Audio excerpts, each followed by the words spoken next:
was arrested, but not necessarily for stealing Hank's guitars.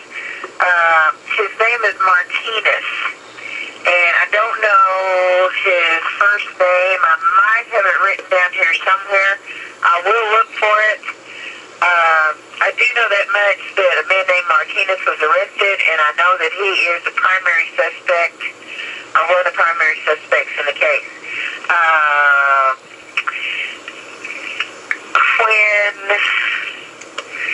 Let me just put it this way.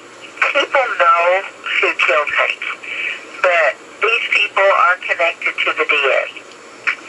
And that's your basic problem. When the DA's office essentially yanked this case away from the Hearne Police Department, they were protecting people. And I know Martinez was one of those people that they were protecting. So you could, now, the district clerk is not going to make it easy for you to find any information about this guy. What you have to do is actually go sit in the district clerk's office, and you have to go through all the indictments for the month of December, if indeed he was arrested in December. I don't know if he was arrested in November or December. They won't look it up for you. They won't do anything for you. But they will let you look at their computer records, and you can get the information. But that's all the information I have, but his last name is Martinez. If I find out anything else, I'll let you know. Bye.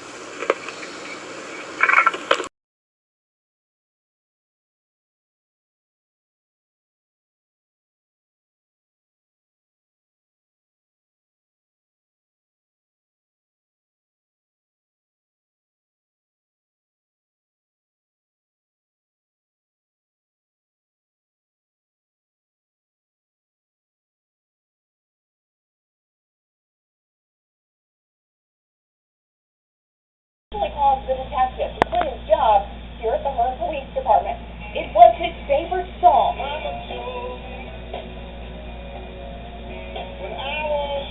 The lyrics etched in a mother's broken heart.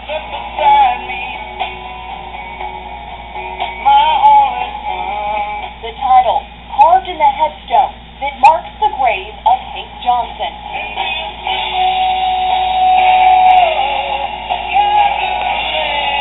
Johnson was a simple man, a welder, a musician, a father, and a son. I cannot stop until I know what happened. In the summer of 2008, Johnson checked into room 125 at the Executive Inn. The 27-year-old was staying in the Hearne Motel while working at the Oak.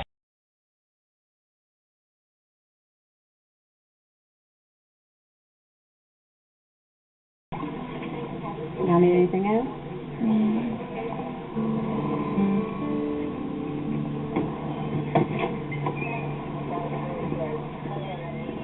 You D. Roberts? D. Roberts? Excuse me. What am I going on? Will you tell me what I did? What's going on? What did I do? Excuse me. I think it's my parking tickets. I'm sorry, government parking tickets.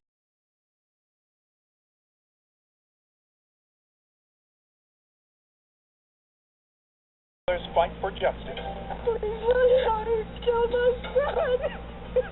Tonight, you'll see what detectives hope to find buried in this Houston cemetery. 11 News starts right now. Good evening, I'm Len Cannon. And I'm Greg Hurst. For nearly 2 years, a Houston mother has been forced to wait for justice in the murder of her son. 11 News has been following this story for quite some time.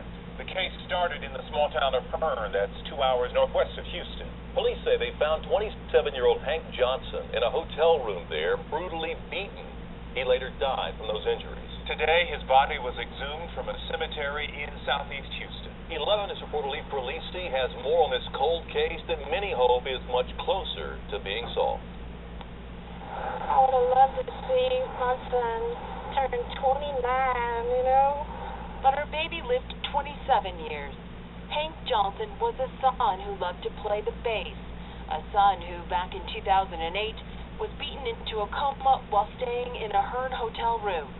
He was a son who later died in the hospital. And so Sandy Johnson returned to a southeast Houston cemetery. Why take so long to do it? To witness what she thought would happen 2 years ago, but it's taken this long to exhume her son's body in search for DNA evidence.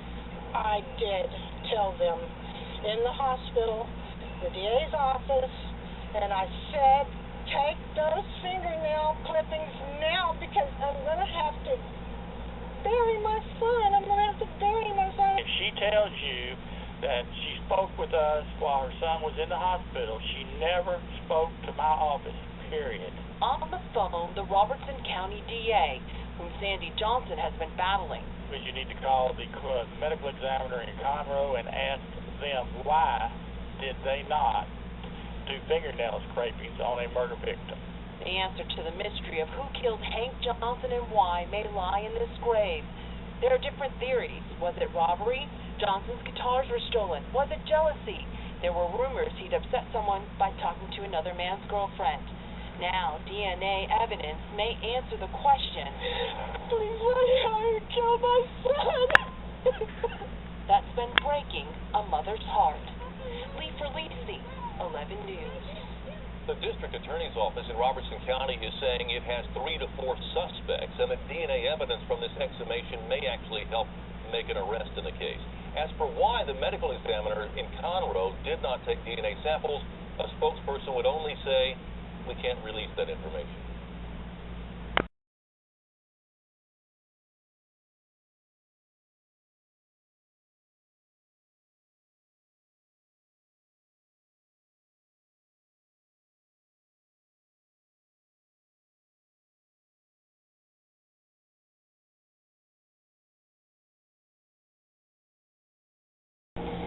What's your name? Say for the record, Sunny Carter. Okay, and what we're talking about right now is about the day that Brian Bancroft, the DA's investigator, came out here to my house and your house at the time, Hank, and you lived here, and he came to show us what? He did took my statement, videotaped it, then he took us to the car and showed us my base that Hank had bought me, and his warlock that he had bought. Okay, so... And wanted me and you to identify. And what was, did he wear a gloves or anything like that? I don't remember seeing him with gloves on. Did you try to touch the guitars? Oh, he wouldn't let us touch them. Why? Because he told us that he was taking them to the crime lab to be fingerprinted and tested for any evidence, and we didn't want to jeopardize the evidence that was there. Okay. So. And how did you know it was your bass and Hank's guitar? We had started putting on my bass. We had put only one. It's the locking strap mounts. They're locking clips, and one was on and one wasn't, and we hadn't put the other one on because we had to drill a bigger hole. And there was it's a pretty unique bass. I had never seen it before. And what's the name of that bass? It's Dean Metalman. And you had it. Where did you have it at the executive ed? We had taken both my amp and he had borrowed your performance amp and both of our guitars. And that was the strap. The strap was his. And you could tell by, what little nicks and stuff there were on his. Yeah. And what room number was that? 125. Okay. And that was the week of... We were on our way to go take the clothes up to the hospital, or not to the hospital, to the funeral home. Okay. Was Hank at the funeral home yet? No, they had said that he hadn't made it in yet, and that they were supposed, any time now they were supposed to get to him. Okay, so, do you remember what day that was? I think it was Thursday. Yeah, so Hank wasn't actually at the funeral home until Monday? Yeah, it was just the weekend before the funeral. Okay, and so we did, Sandy Johnson, myself, and you did tell the detective, Bancroft, that there was blood under Hank's fingernails? Yes, we told him, we told the nurses and doctors at the hospital, we told Steve Stokely at the hospital. The nurses said that, well, that's not their department, that was the police's department. Stokely didn't go in and look, he just barely walked in the door. I remember you had to kind of drag him in there. Yeah, he went about halfway into the room. Yeah, he didn't want any part of it. None of them ever came in, and we were there every day. Yeah. And even the blood was still there. Yeah, and you saw the blood under his fingernails? Yes. I thought about scraping it for him, but it had to be procedurally done. But did you see any other police officials at the hospital? At the hospital, no, never. Just Steve Stokely. When he came to question me and accuse me, and other than that, I never saw him. Okay, so what do you say to John Pascal saying that the DA's office did not know anything about the blood under Hank's fingernails, period?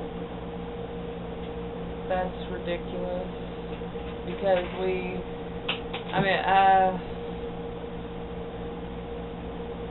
told everybody. We told them the whole time they had his body. We told them that day, and they didn't have his body at the funeral home. Do you know that they had just, actually Detective Bancroft had just found your guitar and Hank's guitar the night before? No, I didn't know that. Yeah. All right. Okay. Immediately she said, don't touch them. They're going to the lab. And indeed, they never went to the lab. According to Pascal, the evidence wouldn't hold up in court because Stokely used his own money to buy the guitars off the street. And just before fall settled in, Stokely says all of his reports in the case file vanished. He was demoted and eventually left the department. That October, Pascal's office officially took over the investigation. Without any new leads, the case was shelved. If I have to beg, if I have to plead, I will. Miss Johnson spent nearly 2 years hounding police, pressing Pascal's investigators to take samples of blood left under Hank's fingernails. I called and I said, did you take the blood from under my son's fingernails? And he said, no, ma'am.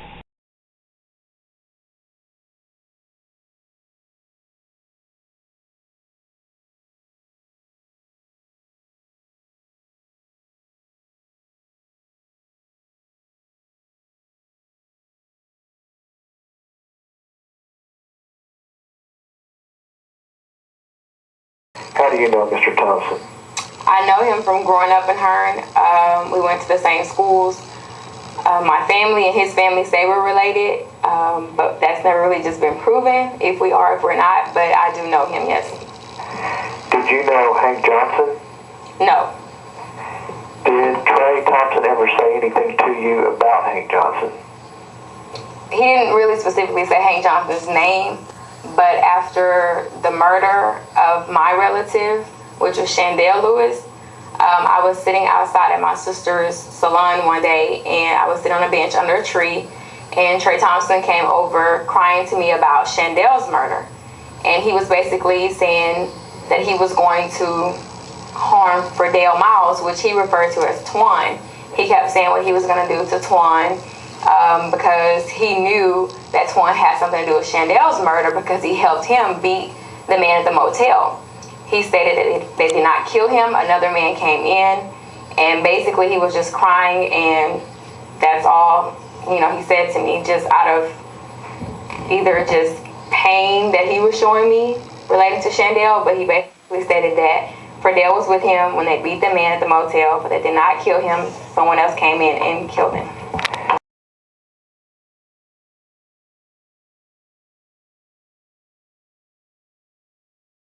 Not still doing this, but now it's too late. We spoke with Pascal about the allegation. He's a conspiracy freak, and I don't have anything I can really say directly to her. She's irrelevant to this case. She's not a witness. She's basically a rabble-rouser. Jail records show many of the witnesses had already served time when they testified in the first trial. In fact, their rap sheets were brought up during their testimony. Their stories are similar, from the crime scene to the courtroom to the cemetery. Shonda Lewis and Hank Johnson never met, but their family members have, linked by heavy claims of corruption. Another suspect, a man who Blackburn said had a reason to want Johnson dead. 41-year-old Ralph Martinez knew Billy Blackburn and had ties to the motel where Johnson stayed. According to Pascal, days before the attack,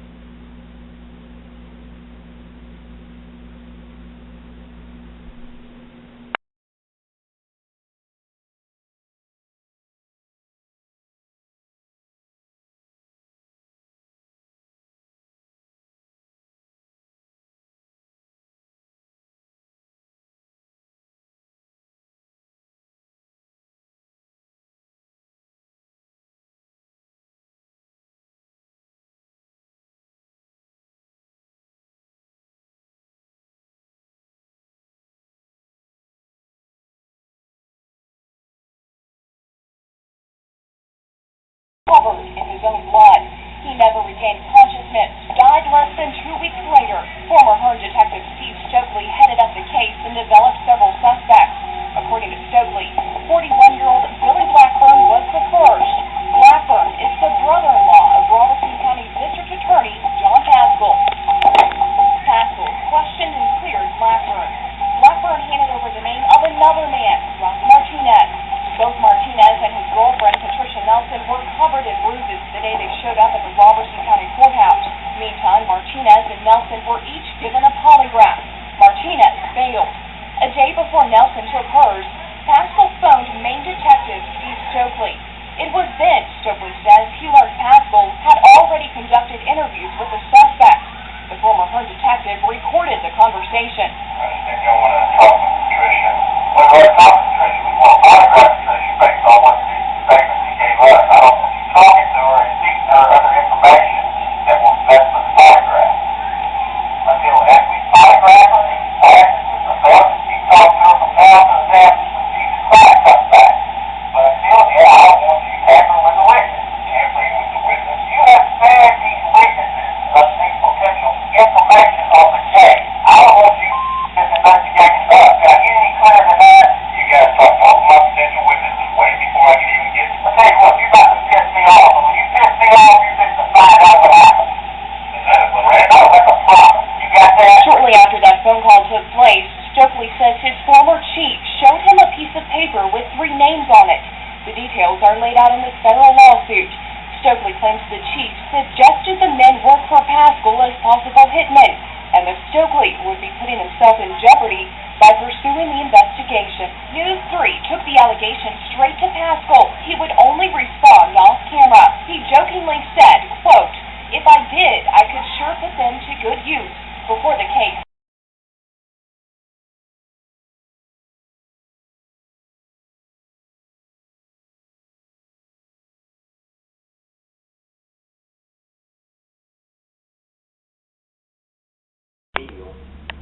find out that you were dating a black man? Oh, he was so angry. Like, crazy angry. He started chasing me down, okay? He chased me down, and he started whipping me with his belt. I mean, he was just going crazy, you know, like saying shit to me like, you're nothing but a dirty nigger-loving whore. Dirty nigger-loving whore. Dirty nigger-loving whore.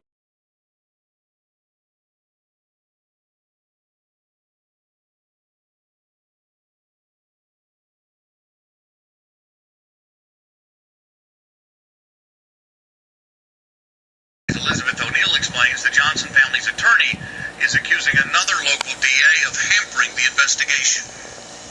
In 2008, Hank Johnson was brutally beaten in a hotel room in Hearne. He was at St. Joseph Hospital for 11 days before he passed away. For over 4 years, the case has been investigated, and the Johnsons' attorney, Ty Clevenger, has a theory as to why the case is not moving forward. I know one of the big problems is they're having a very hard time getting witnesses to talk, and I believe the main reason for that is because John Pascal in Brazos County is still interfering. John Pascal is the district attorney in Robertson County who took over the case from Hearne Police once the incident happened. Early on, one of the detectives identified Mr. Pascal's brother-in-law as a suspect. That's why we asked him originally, Mr. Pascal, to get off the case. But Clevenger says Mr. Pascal has done nothing. You ready? Yeah. Turn. There's a lot of property, a lot of real estate, a lot of money that is unaccounted for, and the person who was put in charge of it is not going to account for it. Ty Clevenger is an attorney representing some of Oscar's long-lost relatives she apparently never knew about. They filed a lawsuit against John Pascal, district attorney of Robertson County, accusing him of using Miriam's money to pay off his own debt. When he was able to take over her financial affairs and her bank accounts, and all of a sudden all these things just disappeared. Pretty strong accusations against an elected official, so I tried contacting Pascal and his attorney several times by phone and email to get a response, and the only comment I got from the DA, well, makes things even more strange. What you need to do is you need to quit listening to that dopehead, Ty Clevenger. He's addicted to prescription pills. Check the records on him. I don't put any stock in anything that he does. He needs to be disbarred. Clevenger says he did have a problem with a prescription drug called Clonopin. He says when he stopped taking it, he noticed withdrawal symptoms, so he took a medical leave to taper off the drug. But even though Pascal was willing to bring up this about Clevenger, he hasn't been willing to answer any questions about the lawsuit or about what happened to the Oscar fortune. In fact, Clevenger says the DA isn't even answering the lawsuit in court. It may be that she signed something giving him everything, but if that's the case, why isn't he willing to release that? Graves says he doesn't know what happened to the money, but he did have an idea about what Miriam wanted done with it. She wanted to have one building that the city